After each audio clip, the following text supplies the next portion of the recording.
Okay, right now we want to listen in. These are officials with DPS in Uvalde about to provide an update on their investigation. Let's listen innocent child and 2 adults. Our goal today is to provide the parents, the community of Uvalde, the public, as much information as we can on where we are on the investigation. We're here to report the facts as we know them now, not to defend what was done or to criticize what was done or the actions taken. I'll begin first and foremost with the timeline as we know it. The second timeline I'll discuss is the 911 timeline. Then we'll talk about the relevant social or digital media footprint of the subject. Then we'll also have plenty of time for questions at that point.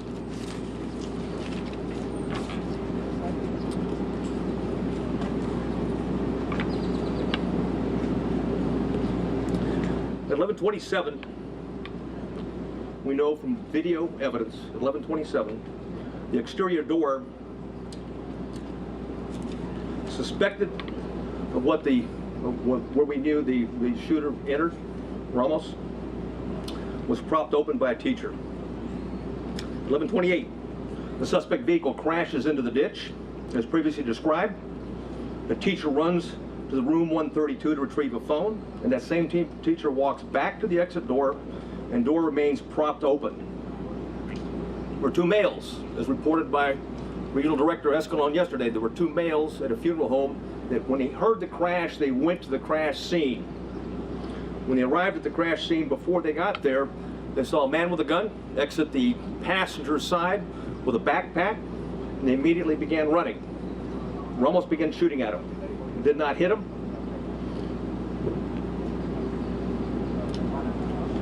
One of the males fell when he was running. Both males returned to the funeral home while they're running. And then again, we see through video, teacher reemerges inside the school in panic and apparently calls 911. 911 call at 11:30.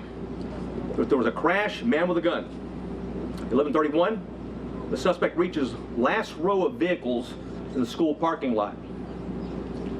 11:31, the suspect shooting began at the school while patrol vehicles got to the funeral home. I'll point out where it is.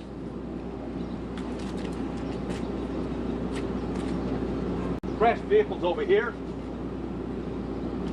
Suspect was hiding behind a vehicle, started walking down, shooting into the classroom. There was discussion early on that an ISD, consolidated ISD for Uvalde, was a resource officer and had confronted the suspect. That did not happen, as R.D. Escalon talked about yesterday. It was certainly stated in preliminary interviews, but often these preliminary interviews and a cursory walkthrough doesn't reveal the type of information, and certainly, police officers, like anyone else, under stress, sometimes witnesses get it wrong. But the bottom line is that officer was not on scene, not on campus, but had heard the 911 call with a man with a gun, drove immediately to the area, sped to what he thought was the man with a gun, to the back of the school, what turned out to be a teacher, and not the suspect. In doing so, he drove right by the suspect, who was hunkered down behind a vehicle, where he began shooting at the school.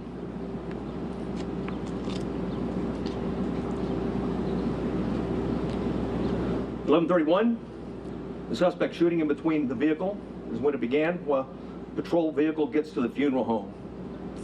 Multiple shots are fired outside the school at 11:31. Patrol car accelerates into the parking lot, drives by the shooter. That's exactly what I was talking about. It was the ISD officer at that time. He passes, then leaves the camera view. There's multiple shots fired at the school at 11:32, at 11:32:27, at 11:32:36. And at 11:33 is when the suspect entered the school at the door that I'm pointing to now. At 11:33, the suspect begins shooting into room 111 or 112. It's not possible to determine from the video angle that we have at this point in time. We do know this, that he shot more than 100 rounds based on the audio evidence at that time, at least 100 rounds. He entered at 11:33, or 11:33, he started shooting in the classrooms, 111 and 112. And 11:35, 3 police officers entered the same door as the suspect entered. All 3 of those police officers worked for the Uvalde Police Department.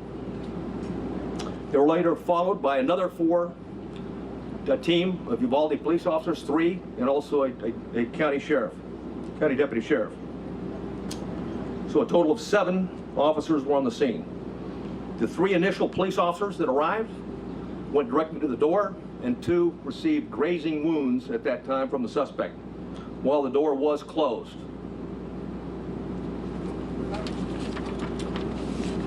At 11:37, there was more gunfire. Another 16 rounds was fired at 11:37.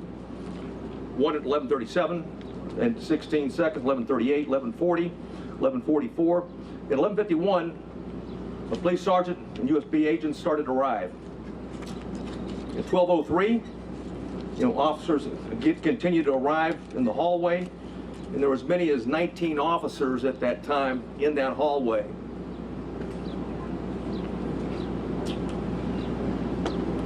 At 12:15, we know that BORTAC members arrived. Not the entire BORTAC, but members of BORTAC, along with Shields. At 12:21,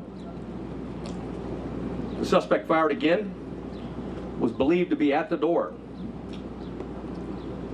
At 11:21, law enforcement moved down the hallway. At 11:50, they breached the door using keys that they're able to get from the janitor, because both doors were locked. Though both of the classrooms that he shot into were locked when officers arrived. They killed the suspect at that time. And now I'd like to go over the 911 timeline.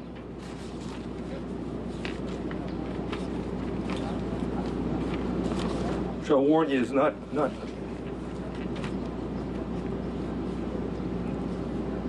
it's better that I read it than you listen to it.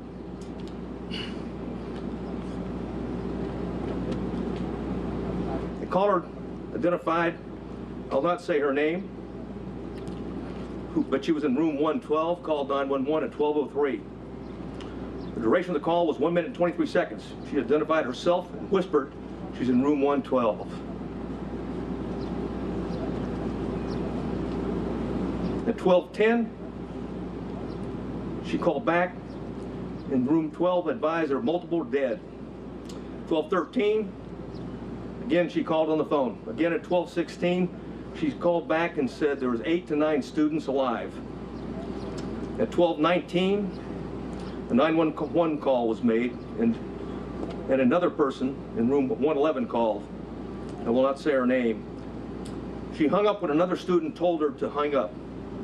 At 12:21, you could hear over the 911 call that 3 shots were fired. At 12:36, 911 call that lasted for 21 seconds. The initial caller called back, student, child, called back, was told to stay on the line and be very quiet. She told 911 that he shot the door. At approximately 12:43 and 12:47, she asked 911 to please send the police now.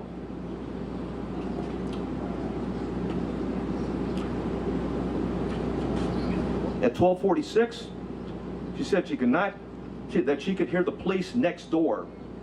At 12:50, shots are fired. They can be heard over the 911 call. And at 12:51 is very loud and sounds like the officers are moving children out of the room. At that time, the first child that called was outside before the call cuts off.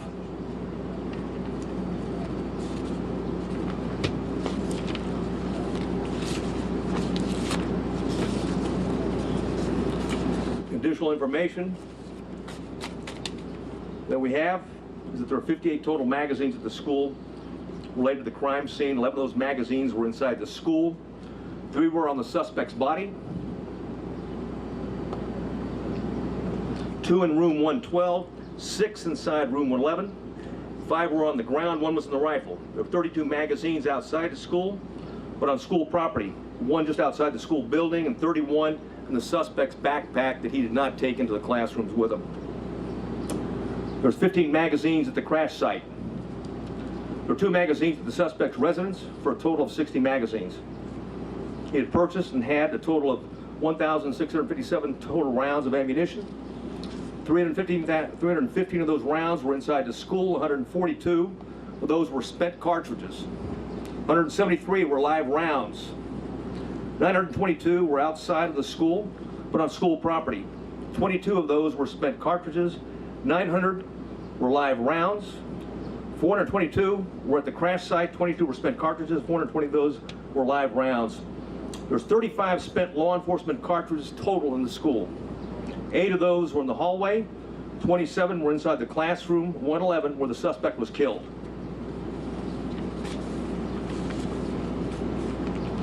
I mentioned that I was going to go over quickly a digital timeline.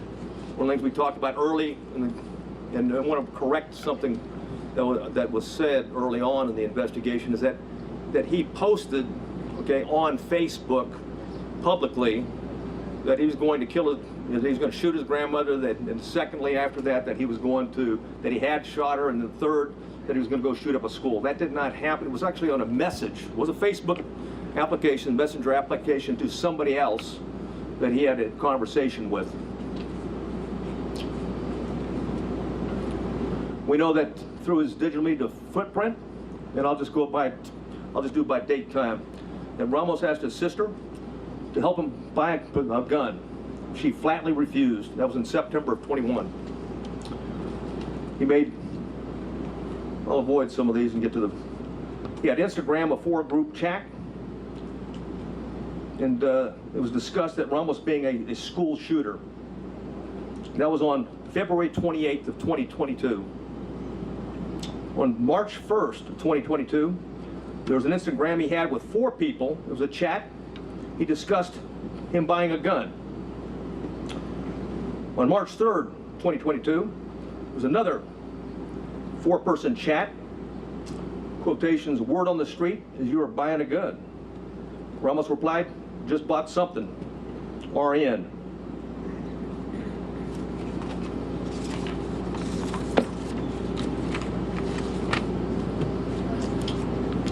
On March 14th, and there's an Instagram posting by the subject, in quotations, 10 more days.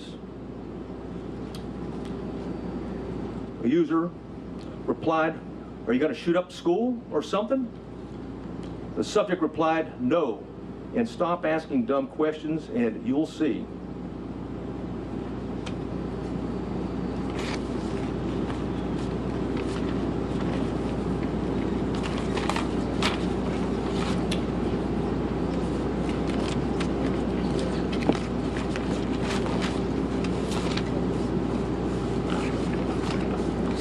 I know you have many questions, and I've agreed to stay as long as we can and answer as many of those questions as we can.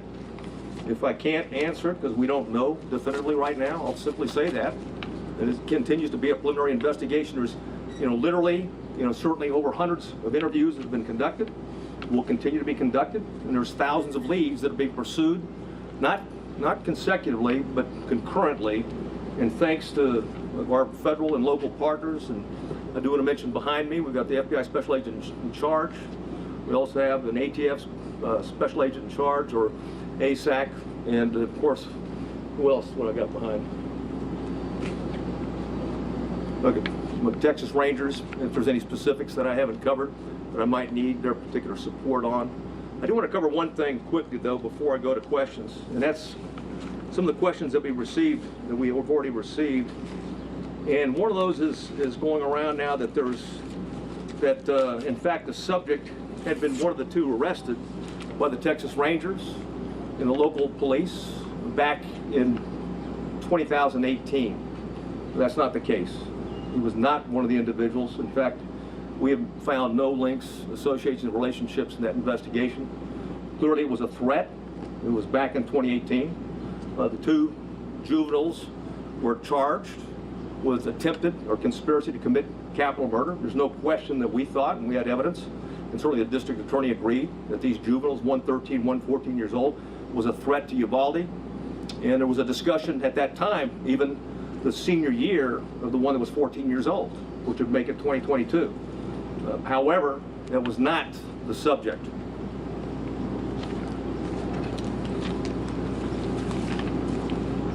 Questions?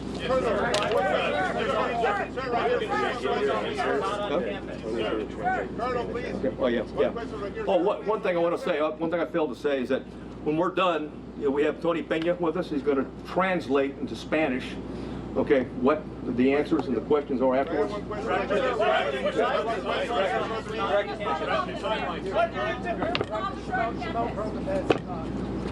Say at the microphone, otherwise the cameras. Thank you for doing this, and I do hope you stay here to take as many questions as possible. You say there were 19 officers gathered in the hallway or somewhere. What efforts were made to try and break through that door you say was locked? What efforts were the officers making to try and break through either that door or another door to get inside that classroom? None at that time. Why? The on-scene commander at the time believed that it had transitioned from an active shooter to a barricaded subject. Sir, you have people who are alive, children who are calling 911 saying, please send the police. They are alive. In that classroom, there are lives that are at risk. Hey, we're well aware of that. Right, but why was this made not to go in and rescue these children? Again, the on-scene commander considered it a barricaded subject and that there was time and there were no more children at risk. Obviously, based upon the information we have, there were children in that classroom that were at risk, and it was, in fact, still an active shooter situation and not a barricaded subject.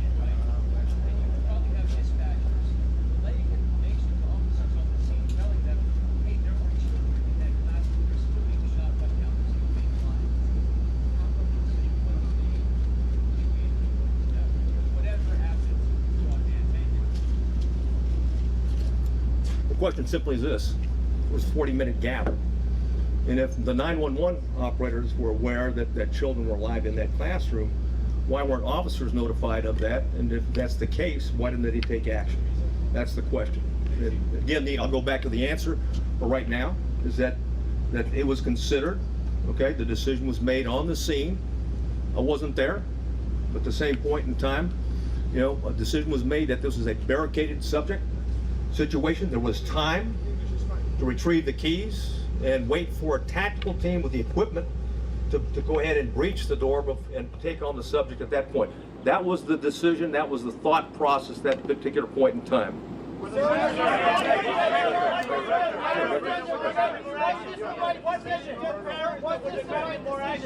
What? This man, what can you tell parents that were here waiting and asking for the police to go in? Is there an apology for them? Yeah, there was 19, like I said, there was 19 officers in there. In fact, there was plenty of officers to do whatever needed to be done, with one exception, is that the incident commander inside believed they needed more equipment and more officers to do a tactical breach at that point. That's why BORTAC was requested on the scene as soon as they were there. They executed, they searched, or at least a dynamic entry, and went in, and of course, that was not till 12. That was not till 12:57. Were the family members tased or gassed in any way? With the benefit of hindsight, stand by. Hey, Were the family stand by. members, Hey, were the stand by. family members tased I got or it. gassed Okay. in any Hey, way? for the benefit of hindsight, where I'm sitting now, of course it was not the right decision. It was the wrong decision. Period. There was no excuse for that. But again, I wasn't there, but I'm just telling you, from what we know, we believe there should have been an entry at that as soon as you can. Hey, when there's an active shooter, the rules change.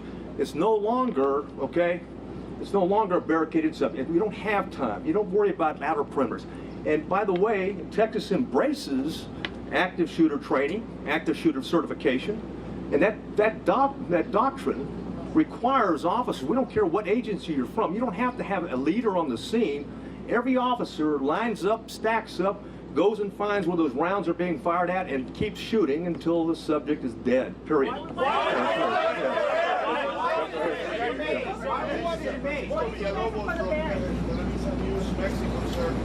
Obviously, countries south of the border, it's very difficult to understand how the most powerful nation in the world, the citizens have access to high-end weapons, and it's occurring over and over and over again. We now get to children. I don't mean to one day try to quarterback with you guys. I'm going to keep this from happening again. And second, how did a 18-year-old kid that works at Wendy's wait to buy a $5,000 weapon? Well, answer the last, he used a debit card first, but to your point, it's very expensive, and a debit card is not a credit card. It means he had money in the bank. So why and how is being looked at right now, and I'll tell you this, thousands of more leads are being looked at right now because we haven't answered all the questions. We haven't gotten into the why. Okay, we know the individual was also into cyber gaming in that regard, and group gaming in that regard. So we've got a lot of questions are out there, and we're seeking answers. But we've got an obligation. We'll continue to update you when we find something out. Hey, The woman in the yes. I have two questions. The first one is you said that Border Patrol had a special team on site and the local police did not allow them to go into the building. Can you elaborate why? The Border Patrol agents, the BORTAC agents that were in the building, did line up. They're part of the 19 that I talked about, and the entry team, ultimately the entry team that went in. But I can tell you that they were told, just as any other officer was told, and others, even command staff that came on board, is that the incident commander at the time believed that in fact it was a barricaded subject, that we had time, there was no kids at risk. Which agents? Talked about having chats and group chats and talking to people. Why wasn't he on the next radar? Nobody. I wish he was, because then there's no question. And I'll say this right now, but every time we have one of these, and there's copycats, okay? And we need the public, just like we did back in 2018, there was a public, okay, that came forward that we got 2 people that are about to shoot up a school or planned to shoot a school. It's imperative on the public, when you get something, just because the guy sounds like he's a nut, he may be a nut. But just because it sounds like, well, it's possible to do, he may be intended to do, as I've read the timeline based upon the chats that he had. So we need everyone, when we have a threat to life like that, to take it seriously and report it, because ultimately this is tragic. What do you tell the parents of 19 kids, or the families of two teachers? Yeah. Hey, yes, sir. Yes, sir. To wait for tactical gear. By 12:15, you had at least 15 officers and shields on scene. Yeah. Yet you did not reach the door until 12:50. Hey, like I've said it before, is that, well, first of all, when it comes to an active shooter, you don't have to wait on tactical gear. Do you believe Plain and simple, you've got an obligation. What I know now, okay, absolutely, it was an active shooter, because you can transition. Keep in mind, in the doctrine, okay, of active shooters, you can transition from an active shooter situation to a barricaded subject, or a barricaded with hostage subject. But if shooting continues, and you have any reason to believe that there's individuals alive in there, you've got an obligation to move back to an active shooter posture, and that means everybody at the door. Are you saying those children were no longer at risk when he barricaded himself? Saying there were children alive in classroom 112, 8 to 9 children. Is that teacher, are those children still alive? And why was the school resource officer off campus? And did Uvalde SWAT respond to the scene? Well, Uvalde has a part-time SWAT team, number one. The ISD's got, they have limited officers. I think, what is it? Well, you got 6? 6. They got 6, yeah. The Consolidated Independent School District has 6 officers, and they didn't have one posted at that location. And someone said, hey, what do you tell the parents? I mean, bottom line is that, or someone talked about and said, when there's kids in the room, why wasn't there an entry? Because it was believed, like I said at the time, that the subject was stationary, barricaded, there was no risk to other children. Again, on retrospect, from where I'm sitting right now, clearly there was kids in the room, clearly, okay, they're at risk. And oh, by the way, even when you go back to shooting, there may be kids that are injured, okay, they may have been shot but injured, and it's important for life-saving purposes to immediately get there and render aid. Sir,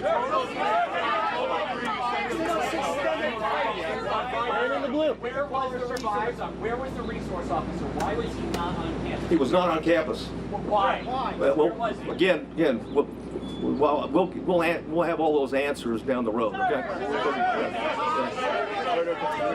Sir, did those killers survive? lady in the front here. Hi, this is Univision Network. Thank you for doing this. Also, the community is expanding. Much of it is undocumented. Then the world can apologize to all those parents who are outside screaming, trying to get in. It was obvious that it was not under control. Their health would have been great. Some parents are able to get their children out of it. Not as a police officer, not as somebody that belongs to the government, but as a parent, as a human being. What do you say to those parents who are about to bury their children? Well, first I want to say that the Consolidated Independent School District officers were there early. There was 4 of them, and they immediately began evacuating the school and did that throughout the process. So keep in mind, so that was going on. And that's, what do I say to the parents? I don't have anything to say to the parents other than what had happened. We're not here to defend what happened. We're here to report the facts so they have the facts. But based on what you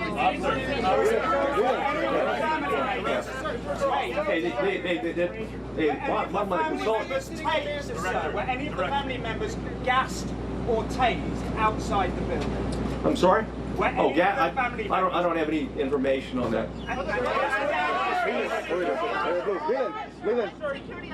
Well, one second though. However, we did review what DPS officers arrived on the scene, what they did, and looked at those instances. You know the parents of the children who died are watching right now, and they're Yes. hearing you say that not everything that could possibly have been done as humanly fast as it could be done was done. Are they owed an apology from somebody, the incident commander or the police department here? If I thought it would help, I'd apologize. Okay. But let me say this. Hey, let me say this. And when you go back to the timeline, again, I want to go back, and I'm not defending anything, but you go back to the timeline, there was a barrage, hundreds of rounds were pumped in 4 minutes, okay, into those 2 classrooms. Then anything else, any firing afterwards was sporadic, and it was at the door. So the belief is that there may not be anybody living anymore, and that the subject is now trying to keep law enforcement at bay or entice them to come in to suicide by contact. I understand it. I've reported that. Hey, don't yell over your colleagues, please. Yeah, I'm Jack Morford from the New York Post. 2 questions. First of all, exactly how did the gunman barricade the room? Was it just a simple matter of him locking the door behind him? And secondly, why all 1,657 rounds from away out back into that? Well, I'll answer the first one, but the why on the second one I don't have. The first one, that each door can lock from the inside, and both doors were locked, okay, from the inside. So the subject, when he went in, he locked the door. He came out one time into the hallway, went back in and locked the door, because at the time that the officers went in, both doors were locked. They got a key from the janitor and used it. You said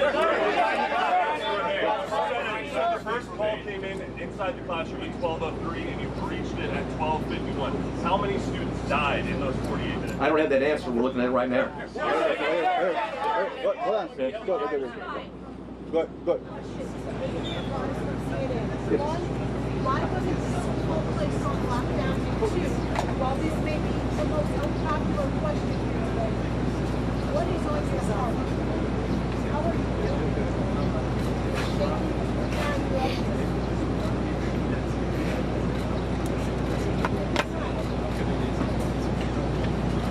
Yeah, thanks a lot.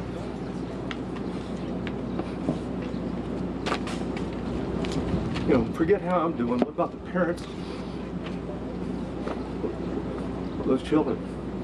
You forget about me. What about me or officers and stuff like that? We take an oath to uphold the law and protect people. And anytime something tragic like that, we want to know why it happened and if we can do better next time, is the bottom line.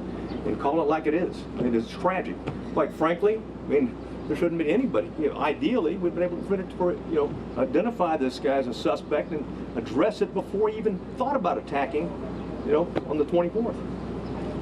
Was he portrayed? Green. Go ahead. Lawyer? There's a lot of ammunition, a lot of rounds. Are there other people that you're looking at to arrest? That aided him. And we're looking at other people. Absolutely. Anybody who's been in contact, we're looking at anything. And links to associations. You know, people that may have known something and will continue and may have been involved in some chat room gaming along with them. So there's nobody that we're not going to talk to and look at. And I can assure you that the district attorney is very proactive and very concerned about this. And that if any evidence that we bring to her that someone was an accomplice or an enabler or didn't do what they should have done, if it's in violation of the law and it meets the probable cause standards, I have no doubt that she'll take care of business just like she did back in 2018 when we had 2 juveniles plot a capital murder at the school. So you had 911 calls at 12:10, 12:13, Yes. 12:16. The shooter wasn't killed until 12:50. Did any of those 911 callers survive? Yes.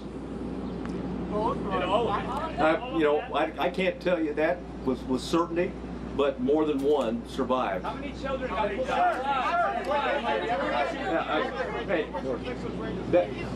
Sorry, what? Could you give us an update on the number of officers injured, their condition, where they are now, and also were there any windows in the classroom windows? Yes, the windows I'll go backwards. Right over here. I'll move over here. Something shot into these windows right here as he approached the door. Right? So the children were vulnerable all the time going through. We don't have any reporting of any of the children maybe injured but not dead. The way he shot in this particular area. Right? As to the answer in terms of someone could have shot opposite in that regard, I don't have the answer to that, quite frankly. Right? We're looking at a number of different things, from ballistics and things like that you can do. Keep in mind, we've got children, okay, in here. Come back to the light. We've got children. We'll bring the map. I'll bring the map closer to the light. Okay. And we're looking at this from a tactical standpoint and everything in terms of looking backwards, okay? And certainly one of the things is, what was the access at 111 and 112 in that regard? And also, you know, there's other access points as well. Hold on. Let me say one thing. One thing I didn't point out, okay, is that when we've got him going into these rooms, right here's the Jack and Jill restroom between. So not unlike Santa Fe, the classrooms are separated, but they're really connected. So you can move back and forth between those 2 classrooms. In the green. Yes, sir. Was the incident commander receiving the information coming via the 911 call? And if so, why not? And if so, speak to the level of investigation that you're putting into that very question. Yeah, that question will be answered, but I don't have I'm not going to share the information we have right now, because I don't have the detailed interview right now. Go ahead, sir. Right there. Yeah. Go ahead, It was a barricade situation. Did any police officers go in and get their own kids while the parents were outside? Not that I'm aware of, no. Right there. Go ahead. Yes, please. How many children called 911, and you know for a fact if any of those children died? I know for 2, for certain did, and those 2 did not die. And why was that propped open door still propped open even after the incident was occurring with shots being fired at the funeral home? Bottom line is, we reported what happened. Is that back door was propped open. It wasn't supposed to be propped open. It was supposed to be locked. and certainly the teacher that went back for her cell phone, it propped it open again. So that was an access point that the subject used. Do you believe that the teacher is an accomplice? Okay, go ahead, Blue, go ahead.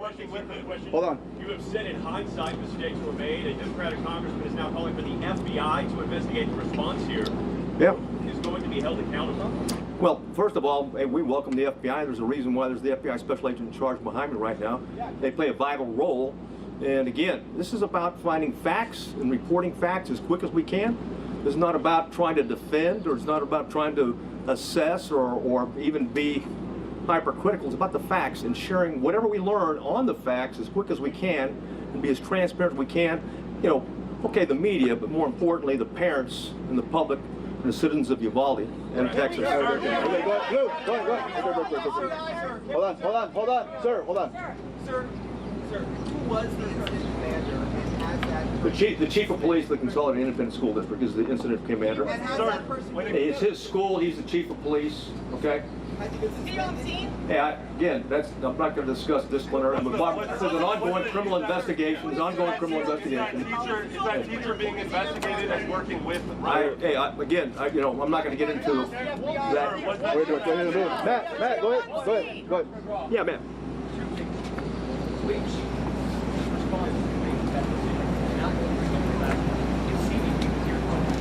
The chief of police of Consolidated Independent School District, he was convinced, and again, I'm going to go back and say, he was convinced at the time that there was no more threat to the children, and that the subject was barricaded, and that they had time to organize with the proper equipment to go in. The subject already had hit, 3 officers, and hit 2 officers, and I didn't answer the final question. A Border Patrol agent was grazed as well, but no police officer was seriously injured. During that time, were the officers hearing shots fired inside that classroom during that time? Yes. Yes, they did. He shot, and I went through the timeline before, where he continued to shoot periodically, sporadically. So while they're waiting outside for the proper equipment, they're still hearing The last, I think I already gave you the timeline. I'm sure I went through it, but the last time that the shot right before the entry, okay, was he shot at 12:21. So. at the officers or at the children? No, not at the children. Well, we don't know yet. We believe it was at the door, is what he fired at. Go ahead, right there. Hold on. What kind of equipment did law enforcement have in each specific moment of the response? Hey, well, we know that beginning when the BORTAC agents arrived, they had 3 ballistic shields. Give me the last question. What? Last question. Right here in the booth. Right here. Yeah, go ahead. Hold on.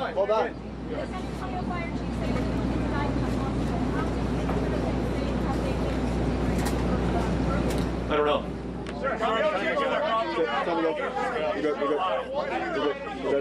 No, that's fine. Yeah, I'm going. Let's answer the question. What do you think? You should have done that you didn't? I've already said that. I've already said. First of all, Texas embraces and teaches, the active shooter doctrine. The active shooter doctrine, as long as there's kids and as long as there's someone's firing, you go to the gun, you find them, you neutralize them, period. And there's only, there are some nuances with transition to a barricaded subject, and also transitioning to a hostage situation. And of course, the decision at the scene was that this is still a barricaded subject that did not go back to an active shooter situation. Go ahead. Yeah. Where is the police chief and why is he here to take our questions? Well, because I'm here to address the latest timeline and facts that we know. You're certainly welcome to reach out to them. I'd like to ask the FBI a question. I defer to. You want to get a question? Okay, hold on. All right, then the FBI is fine. How many children were pulled out? Hold on, sir. Hold on. Sir, you've now been on the scene for several days. Two things. So what exactly is your role in this investigation? And hearing all this, given that the FBI goes through lengthy efforts to study active shooter situations like this, do you think this is something that requires an independent investigation by whether a federal agency, or by you guys, or someone else? Thank you for the question. So my name is Oliver Rich. I'm the special agent in charge of the San Antonio division. First, I want to say I understand there are a lot of questions and there's a lot of frustration in the public, and our heart goes out to the families and the victims in this tragedy. I will say our role here remains the same. We are here to assist in this investigation, to provide the support to the community to the best of our ability. We've had 200 people here for over 4 days. We have people working all across the country to support this community and to support this investigation. We are continuing in that vein. We have victim specialists here working with people in the community, and we will continue to do that. If the facts bear out that there is a federal nexus, then the FBI will conduct an appropriate investigation at that time. But for now, we continue in this to support the Texas Rangers. Is that something you guys would investigate? Director. Okay, sir, are you going to ask? How many more questions? Two more questions. Two more questions. The guy in purple. Okay. Yes. Uvalde Police Department, Uvalde Police Department posted in February 2020 that they familiarized themselves with the school and they did the training to do just what they were supposed to do. How come they were not in leave, or their commanding officer was not in leave when they were familiarized with this training, and they should have done when they were posting on Facebook they were doing? Who dropped the ball? Yeah, I don't have the answer to that question. Last question. What? President Biden will be here on Sunday. Your thoughts on that? Do you have a message for the president? Yeah, welcome here. Welcome to Texas. This community's been hit hard. And I think it's noble that the president's going to be here to recognize the pain and suffering that this community is going through. And I think that's what leadership is. That's why Governor Abbott's here. That's why Lieutenant Governor, leaders go to where the problem is. And right now, the problem is in Uvalde, Texas.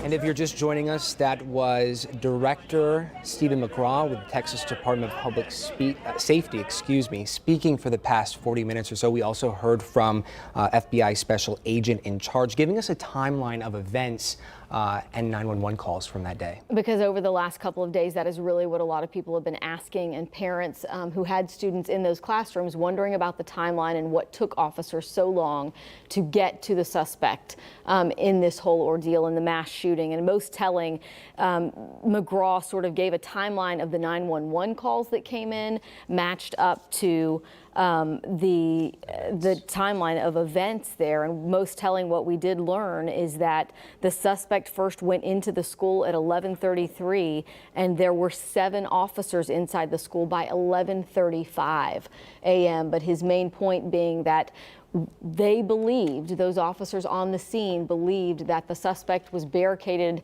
inside a classroom, and they say they did not know that there were students in danger in that classroom with him.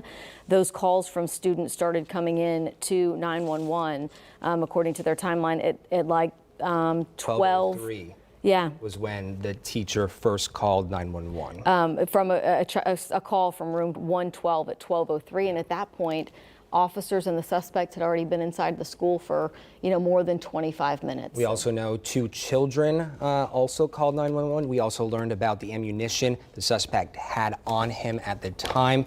We're going to continue to follow this developing story and, of course, bring you the very latest